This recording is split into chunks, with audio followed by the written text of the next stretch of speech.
Hey folks, welcome to verifiedinvesting.com. My name is Gareth Soloway, Chief Market Strategist here. Now in today's video, we need to look at what's going on with the S&P. We obviously have continued turmoil in the Strait of Hormuz. Again, Trump extending the ceasefire after the close yesterday, which caused oil to drop and the markets to rip up in the after hours. Now, overnight, we're hearing that Iran fired on two ships, cargo ships.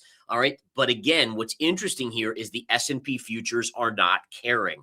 The ultimate signal here is that they believe that Donald Trump, president, will ultimately find an off-ramp, and it really doesn't matter, at least at this point. But I think there's more to this, and we're going to get into the charts in just a second. But the essence of this is multi-layered psychology. So number one, it's the psychology of investors saying, oh, the president is going to taco again. Yesterday was Taco Tuesday, and he, extended the ceasefire unilaterally, even though Iran came to the table with absolutely nothing. But at the same time, it's the human psychology of remembering a year ago in April when the markets went up and up and up and up. And so there's this underlying, you got to just buy the market mentality. And that's a mentality that right now is working. I mean, listen, we've pulled back off my parallel channel beautifully, all right, the last 2 days. But the question is it a pullback of consolidation to another up move, or is it a bigger pullback? And we don't know that yet. We're going to look at the charts and figure it out. But again, this underlying psychology is also tied to the U.S. economy.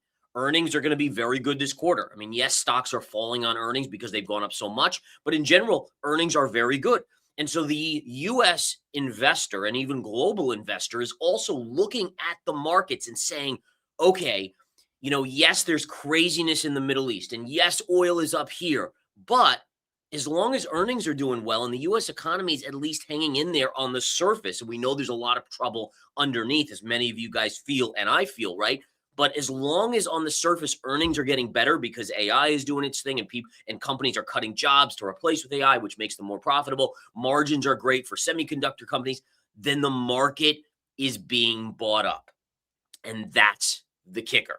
So it's a multifaceted, partially U.S. economy, partially human psychology that's able to now ignore what is going on in the Strait of Hormuz. All right, looking at the charts, this is the weekly chart of the S&P 500.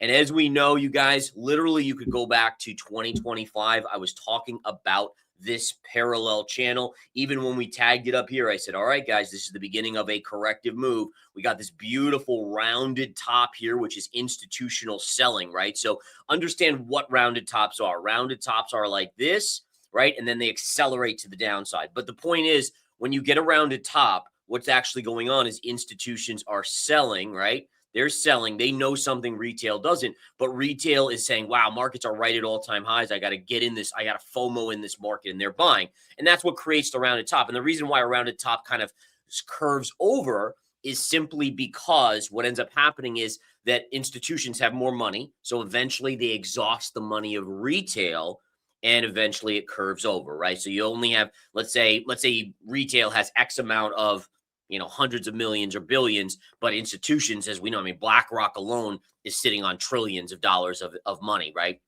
So that's what we have there. Okay, so what we've seen here is we had this beautiful drawdown. Remember, we're looking at the weekly chart, so each of these candles is 1 week long. We see the move down here, the tag of the midpoint of the channel, and this is where I said buy with both hands, and it was a great call. I'll take credit for this. We're going to find out if my resistance up here, I may not be able to take credit for that. And in all fairness, as of now, the semiconductors, I thought the semiconductors were topping out late last week. So far, they haven't. They've been just going up, up, and up. So that so far has been an off call. But I still think, again, the semis will have a massive correction. We can even look at that chart in a second. But the point is here is that was your buying opportunity. And the reason why I said that was a good buying opportunity is because if we know that the lows of this line, all the market lows going back to 2020 line up with the low end of the parallel, and the high end has literally marked the highs of the market, it makes sense that a retrace, this would be a 50% retrace, right? That would be a bounceable level. Even if the regular investor doesn't realize that, subconsciously there's something about it, right? There's subconsciously something. And listen, there may be algorithms in the market that institutions have that pinpoint that as well. I wouldn't be surprised if I was able to find it.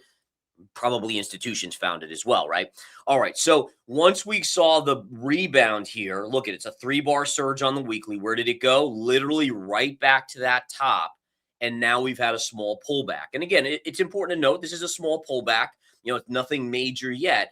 But the question is, does it start to turn into something more? Now, right now, the S&P futures this morning, when I'm doing this video, are trading up a little bit, right? We're up, I think, about 40 points on the S&P last I checked. So again, it's not a huge move. It's about a 0.5% on the S&P, a little over 0.5%. But the question is, are we consolidating? And this is where a true technician starts to put aside their personal wants. Like I'm generally net short the market now, right? Off of that upper trend line. That's what the chart dictated me to be. But I can't just be like, nope, anything I see is bearish. I can't shut that out, or I can't let that dominate, I should say. And the reason I can't do that is because then you get offsides, right? Then the market does something you don't expect. So when you see a 3-bar surge like this, there's 2 possibilities, right? So you have the up move, which is we know we have into resistance. The question is, do we go like this, which is a bull flag, and then do we go up here and potentially break out, right?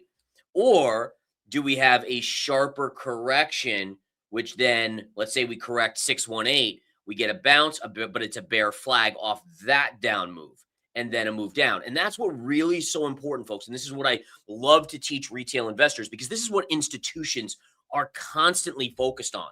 They're looking at the immediate pattern formation for the near term, and then obviously they're keeping an eye on the long term. The long term for me is the bigger parallel, right? It's what's helped me detect the lows last April when I was buying in 2025 with both hands, and also in this April, right? The end of March, April, when I was buying with both hands. They've also helped me short the market, like at the end of last year, going into January and February, where the markets began to roll over. And again, it's not that it's always going to be correct. And I want to be clear on that, right? What I'm playing is a probability game. All right. So I am looking at the charts and I'm saying, okay, based on this and based on these other factors, I see that the markets have a 70%, 75% chance of doing this next move. And I say, okay, based on those odds, and I know that if I take 10 trades based on the 70% odds, I'm going to win 7 out of 10 times. And I say to myself, okay, I'm willing to accept the 3 losses so that I can make money 7 times. And that's really what a good technician does. It still means you're going to be wrong 3 times. I mean, listen, the markets are the markets. It's impossible. I've never known anyone to read every single move in the market and be dead on. Obviously, they'd be the richest person in the world, even past Elon Musk, if they could do that. But that's what we're following here on the S&P 500. Now, on a bigger macro scale, do I think this is a potential bubble in the formation? Yes, but we also have to realize that it's not going to crack until the U.S. economy cracks. And listen, this is a K-shaped recovery or economy. And I want to be clear on that. For many people, like literally over 50% of the U.S., the economy's in the crapper. But then you have the upper income brackets that are just like invested in the markets. They got the good jobs. They got right now safe from AI, although we'll see in the next few years. But they're just crushing it. And they're the ones that are driving the economy. They're the ones. And listen, the stock market is the economy. If you think about pension funds and what that means to in people that are retiring, right? 401ks, individual investment accounts. Think about how big Robinhood has gotten over the last 5 years with younger investors investing. That's where it comes in to play. All right. So that's what we're looking at here, guys. We're really following suit. But I want you guys to start to understand the charts, but also the human psychology of it. I think this analysis of understanding that people are scratching their heads, right? And they're saying, well, why is the Strait of Hormuz closed? Iran just fired on 2 ships overnight, and the stock market's still up today. And the answer is because, number one, investor psychology is being like, oh my goodness, I can't miss the low and the massive rally the rest of the year that we saw in 2025 occur when we had the low in April, right? And Trump backed off his crazy levels of tariffs to much lower levels. And also, the U.S. economy is still at least at the forefront per earnings of companies making money, which is how the S&P is valued, still going okay. It's just what it is. So let's see what happens on the pattern on the chart here. I'll keep you guys in the loop. Have a great rest of your day. Take care.